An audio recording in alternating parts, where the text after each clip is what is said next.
O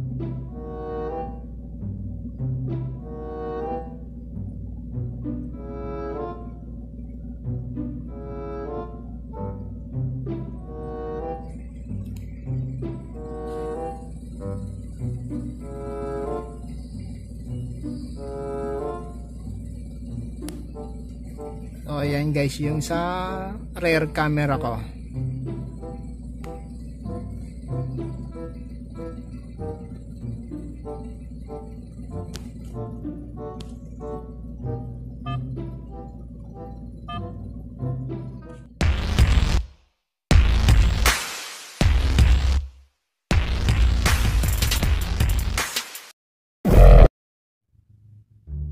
Good afternoon guys. Today's activity, mabilisan lang tayo. Papakita ko sa inyo kung saan ko in-install yung rear camera ng dashcam ko, tsaka kung paano ko na rin siya ginawa o kung saan ko siya pinadaan. Dalawang option lang naman tayo hindi pala, sa akin kasi ginawa kong dalawang option.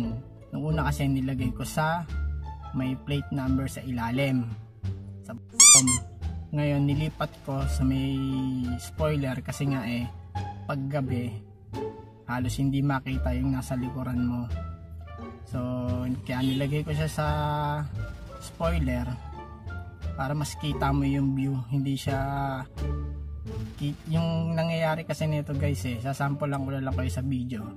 Kapag gabi kasi yung headlight ng nasa likuran mo nakakasilaw, hindi mo rin kita yung plate number nung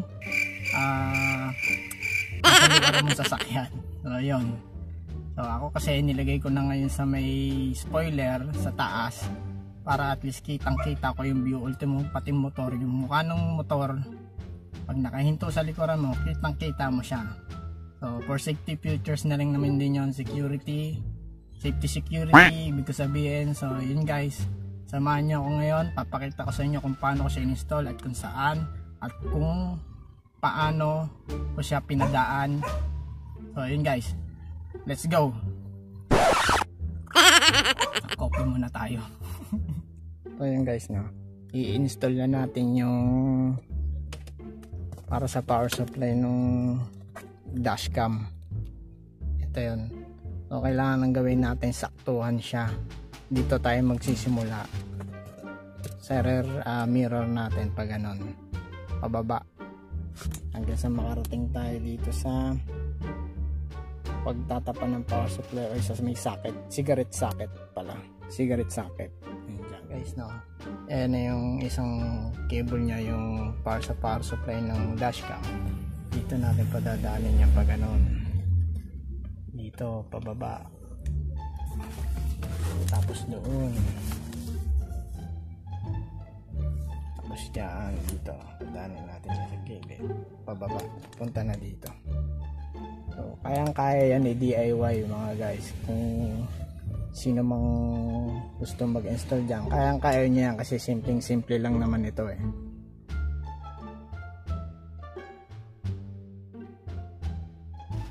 Pero ang ginawa ko kasi dito ko siya pinadaan. Ayan dyan, sinuot ko hanggang doon. Pero ito nasa taas, mamaya papakita ko sa inyo kung saan ko siya nilagay yung rear camera. Hindi na kasi sa akin importante yung sa backing Importante sa akin nakikita ko yung view ko sa likod, lalo na yung mga nakamotor. So at least kitang kita yung muka kung ano yung ginagawa nila sa likod. Kita siya lahat, mas kita mo siya pag nasa taas. Ito choice nyo naman yan. Nasa akin doon ko siya nilagay kasi mas gusto ko kita yung muka talaga. So, mamaya guys papakita ko kasi tatapusin ko lang itong pag-install dito sa may yung power supply tsaka yung sa may rear camera nya. So yun guys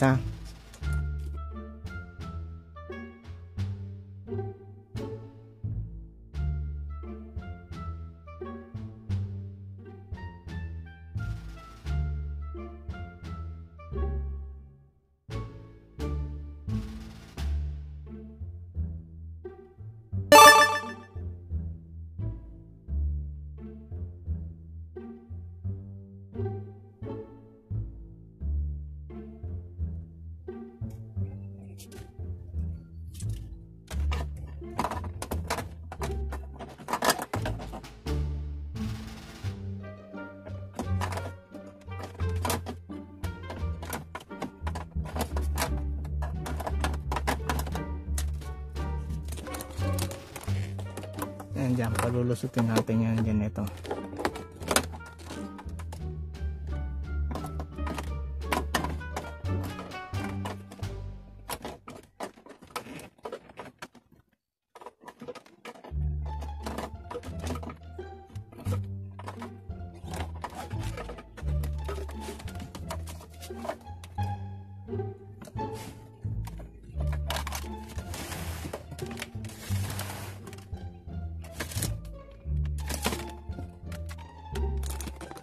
Guys, lumusot na.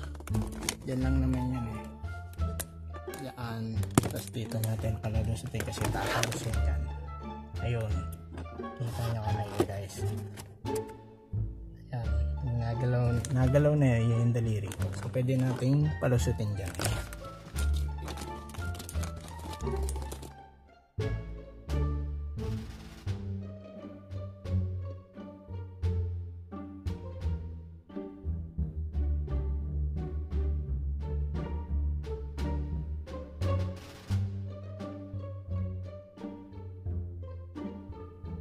So yun guys, no, nirestore ko na rin yon. Diyan ko pinadaan yung wire para sa rear camera papunta dito. So ito guys, oh, nilatag ko na dito. Pasok na rin doon. Ayan, ito. Ayan. Dali lang naman tanggalin to, huhugutin nyo lang naman eh. Tapos dito na papasok sa gilid. Hindi nyo naman kailangan na magbaklas na ito, pero nasa sa inyo kung gusto nyo. Pwede rin naman dito nyo padadaanin yung sa rear camera dyan dito patakbo. Ayan, dyan pwede dyan. Yan, natatanggal din. Ayan, natatanggal din yan dyan.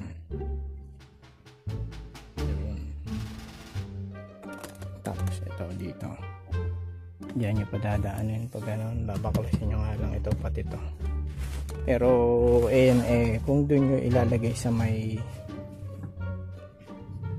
kaya hindi ko dito pinadaan kasi hindi ko naman siya ilalagay sa may plate number yung rear camera. Doon ko siya kasi ilalagay sa taas eh. Mamaya papakita ko sa inyo. Pero kung sa plate number nyo ilalagay yung rear camera, dito nyo padaanin. Nasa sa inyo kung anong gusto nyo, pero diskartehan nyo na lang din. Sa akin kasi ganito ang ginawa ko eh. Sa may spoiler ko nilagay yung rear camera ko. Ang purpose ko doon para makita ko yung mismong muka. Tsaka hindi silaw pag nasa may sasakyan ka sa likod, lalo na sa gabi, at least kitang kita mo yung mga nangyayari sa likod mo. Kasi pag nasa baba, yun ang napansin ko, sinag siya eh. Hindi masyado kita yung view sa likod gawa nga nung nasisinagan ng ilaw kahit naka night vision siya. So yan po no. Ito tuloy ko lang din itong pag-i-install nito, babalik na lang naman to eh. So yan, ilagay nyo lang naman yan dyan. So ganyan. Yan, para hindi naman na kayo effort, diba? Yan yung napadaanin. Ayan. Hindi na kayo baklas na masyado, at least isa pahirapan nyo pa sarili nyo, di ba?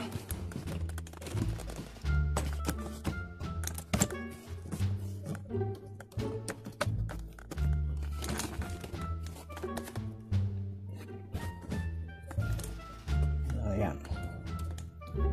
Mamaya pakita ko sa inyo dun sa likod na, kasi doon ko siya nalagay.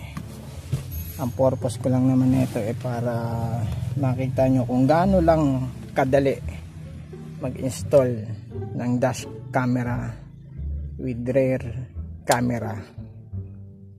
So tuloy tayo ha dito, kasi pag dito nyo na may ilalagay, nasa sa inyo kung kailangan nyo, kung gusto nyo kalasin itong bumper. Tapos dito nyo rin padadaanin yung wiring yan palusot. Ito guys, tatanggalin ko muna to para makita nyo, no? Tapos ito kasi dito ko pinadaan yan. Tapos dito yan, pinalusot ko kasi dito ko in-install yung rear camera ko. Ayun, so kita nyo.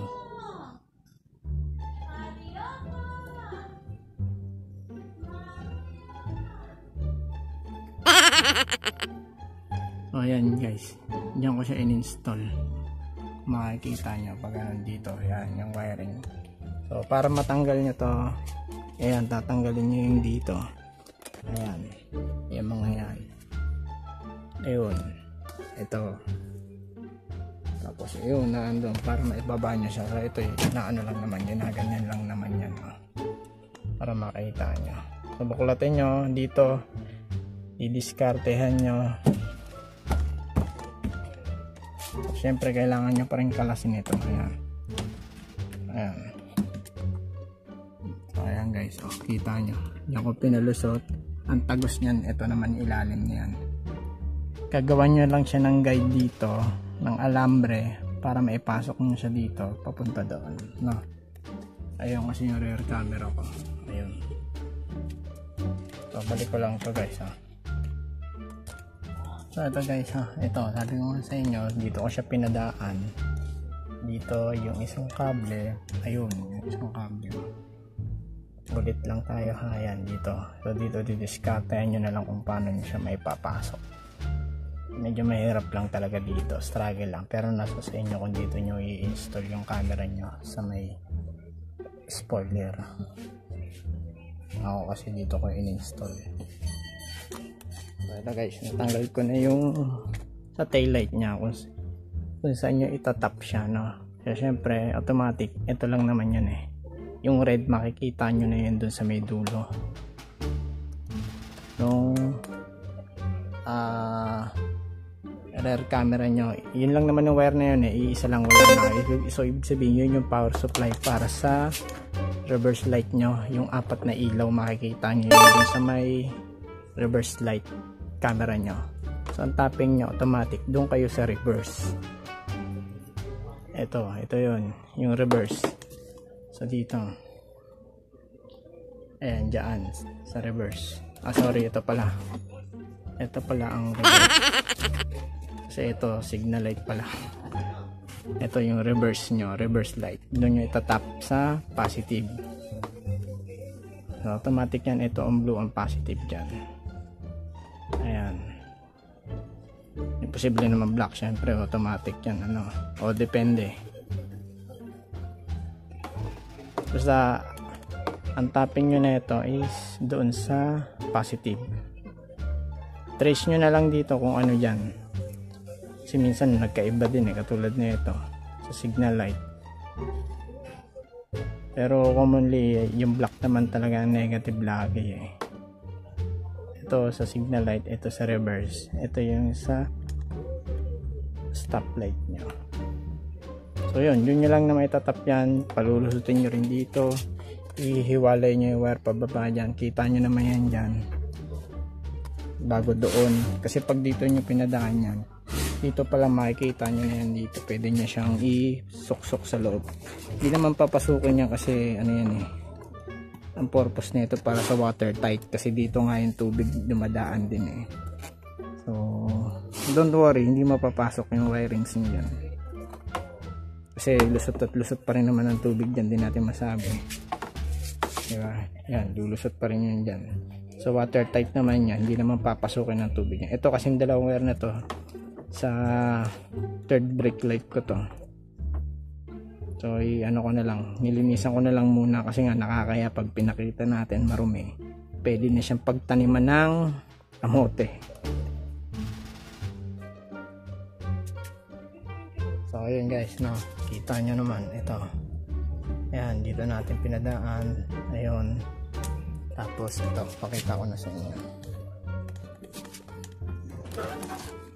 Ayan.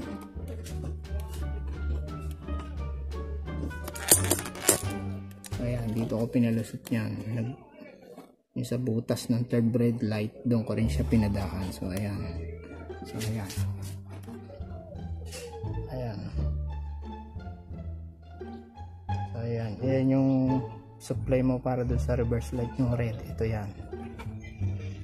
Ito kasing camera ko na may night vision din to, kaya diyan ko nilagay siya para at least kitang kita mo, di ba? Shout out UCCP, IIE, Electrical Engineers of the Philippines, Vigo Sadner, ano na. So guys, ayan buo na siya. So Testingin na lang natin. Number 1 pala guys, ang bibiliin yung memory card ay yung may class 10 na nakalagay. Oops, di kita. Yun, yung may 10, makikita nyo yun, 10, yun. So pagpasensyahan nyo na yung kuko ko marumi, ganun talaga pag maraming mga pinaggagawa at butingting. So para tumagal yung mga records nyo, yung mga file nyo, ito gamitin nyo. Class 10, any brand, any capacity, nasa sa inyo yan kung paano. So yun guys, tinesting ko na ulit. So, yung dati kasi itong sa may ano niya, sa supply ata ito, sa power supply pala, sorry, sa power supply. Ito guys, sa power supply yan. Dati kasi dito ko pinadaan yan, pababa dyan dito. Medyo sagabal kasi gawa ng pag maglilinis ako ng blower, tatanggalin ko pa yung cable tie ulit. So at least hindi ko na siya tatanggalin dahil nilipat ko na siya dito na dumaan yan. Ganon dyan, tapos dito. So ayan dito. So ito guys, nasa sa inyo kung ang gagawin nyo isusort nyo na lang to ng gento sa inyo, or kung gusto nyo tago siya sa loob, di sa loob. Ako kasi dito ko nilagay siya